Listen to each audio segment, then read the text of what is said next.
Imagine the sound of thunder, not rolling from the clouds, but rising from the earth itself.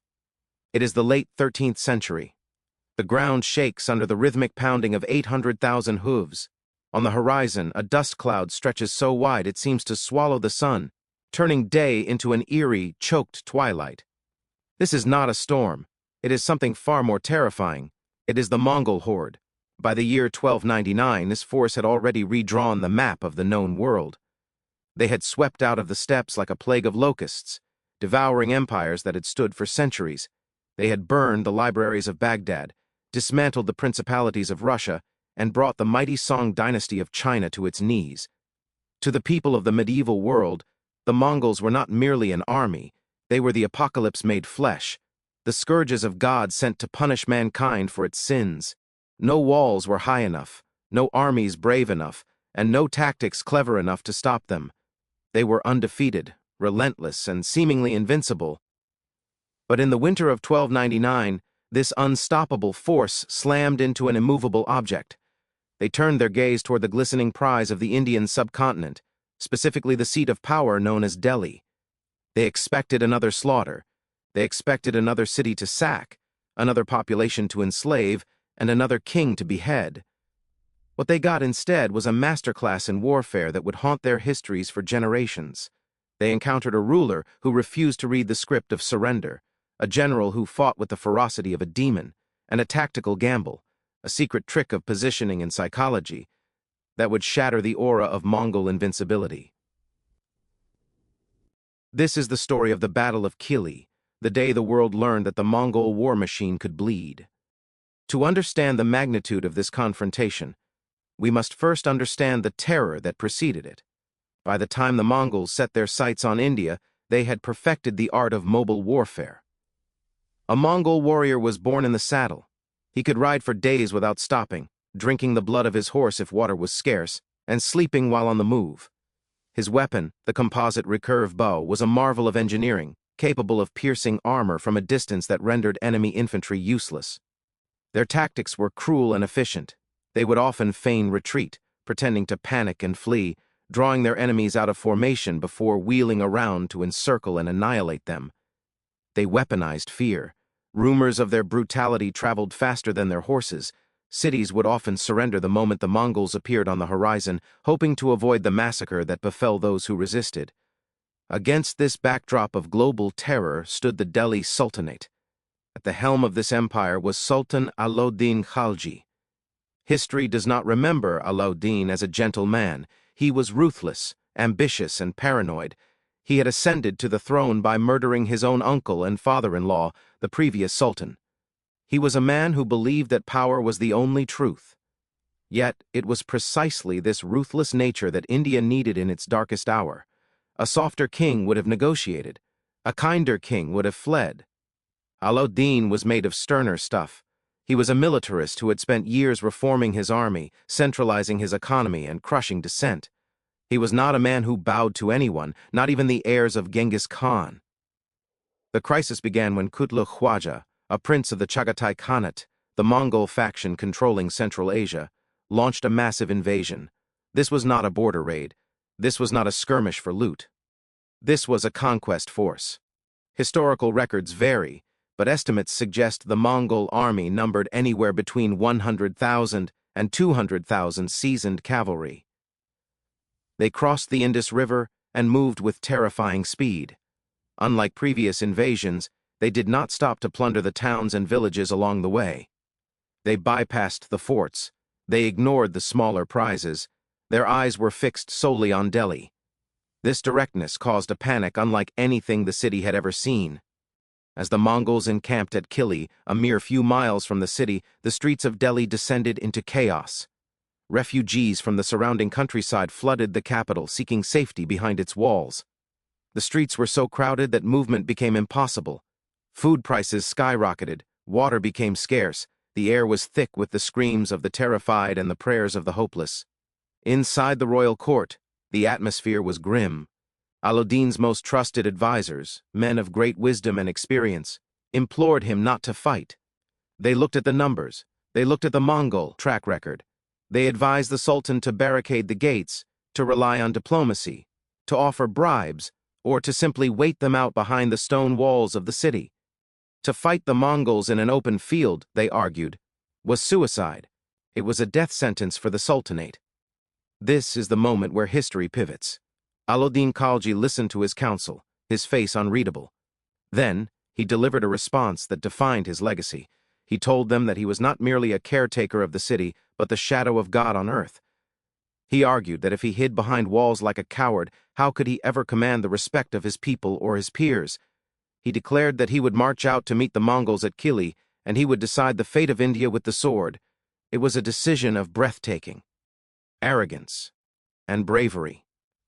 He emptied the treasury to pay his soldiers, he rallied his forces, and he marched out of the safety of Delhi to the plains of Kili, placing his army between the invaders and his capital. The battlefield at Kili offered a stark contrast in styles. On one side, the Mongol horde, a sea of light cavalry, mobile, fluid, and chaotic. On the other, the army of the Delhi Sultanate, a disciplined mix of heavy cavalry, infantry, and the terrifying war elephants. Beasts that the Mongols had encountered before but still dreaded. The sheer scale of the engagement was staggering. The front lines stretched for miles. The dust raised by the maneuvering armies was so thick that it obscured the sun, creating a fog of war before the first arrow was even loosed. Alauddin organized his army into a traditional formation, but with specific reinforcements that would prove vital. He took the center for himself, commanding the elite royal guards. On his right wing, he placed his most capable and ferocious general, Zafar Khan. Zafar Khan is a figure who deserves his own legend. He was known as the Rustam of the age, a warrior of such immense physical strength and courage that stories of his prowess were told around campfires across the empire. He commanded the Indian right with a mix of heavy cavalry and swift horsemen. On the left wing were other trusted generals, creating a solid wall of steel and muscle. The battle began with the customary probing attacks. The Mongols, confident in their superiority, tested the Indian lines, looking for weaknesses. They showered the Delhi army with arrows, expecting the formation to crumble or the elephants to panic. But Alauddin's forces held firm. The Sultan had instilled a discipline in his men that rivaled the Mongols' own. They absorbed the punishment and held their ground. The turning point, and the essence of the Triktha. T would undo the Mongol army, originated on the right wing with Zafar Khan. The Mongol strategy relied heavily on the feigned retreat. They would charge, pretend to be beaten, and run away. When the enemy broke formation to chase them, the Mongols would turn and slaughter the disorganized pursuers. It was a trap that had destroyed the finest armies in Europe and Asia. Zafar Khan, however, changed the dynamic. When the Mongol left wing attacked him, he didn't just repel them, he counterattacked with such violence that he shattered their cohesion. Zafar Khan and his cavalry charged into the Mongol ranks. But here is the critical deviation. He did not stop. He pressed the attack with a relentless, suicidal aggression that caught the Mongols off guard. He drove them back, mile after mile. He pushed them so far away from their main body that the Mongol left wing effectively ceased to exist as a fighting force for the duration of the main battle. This was the first part of the Delhi success, neutralizing a massive portion of the enemy army through sheer brute force. However, this aggression came at a terrible cost. Zafar Khan had advanced so far that he became separated from the main Delhi army. The Mongol commander, Kutluk Khwaja, seeing that Zafar Khan was isolated and unsupported, rallied his elite Tumans, units of 10,000, and encircled the Indian general. It was a classic Mongol ambush. They cut off his retreat. They surrounded his small force with a ring of steel. The legend states that even in this hopeless situation, the Mongols were so impressed by Zafar Khan's bravery that they offered him a chance to switch sides. They offered him wealth, titles, and a high command in the Mongol army if he would surrender. Zafar Khan's response was to draw his sword. He and his men fought to the last man. It is said that Zafar Khan died amidst a pile of Mongol corpses, armor pierced by dozens of arrows, having single-handedly terrified the invaders. While Zafar Khan was being martyred, the secret trick of Alauddin's strategy was unfolding in the center. The Mongols expected that the death of the enemy's greatest general would cause a collapse in morale. They expected the Delhi army to break and run once they saw their hero fall. This was the psychological warfare the Mongols relied upon. But Alauddin had prepared for this. He had strictly ordered his central and left divisions not to break formation, not to pursue, and not to panic. When the Mongols returned from killing Zafar Khan, expecting to sweep up the remnants of a terrified army, they found Alauddin's lines unbroken. The Sultan had utilized the distraction provided by Zafar Khan to fortify his position. He had used the time to rest his men and realign his elephants. The Mongols, exhausted from the chase and the fight with Zafar Khan, now faced a fresh, resolute wall of Indian heavy cavalry and elephants that refused to play the Mongol game of movement. This was the strategic brilliance, the trick of inactivity. By refusing to chase the Mongols, by refusing to extend his lines, and by sacrificing his right wing to exhaust the enemy, Alauddin forced the Mongols into a type of warfare they hated, a static, grinding, head-on collision.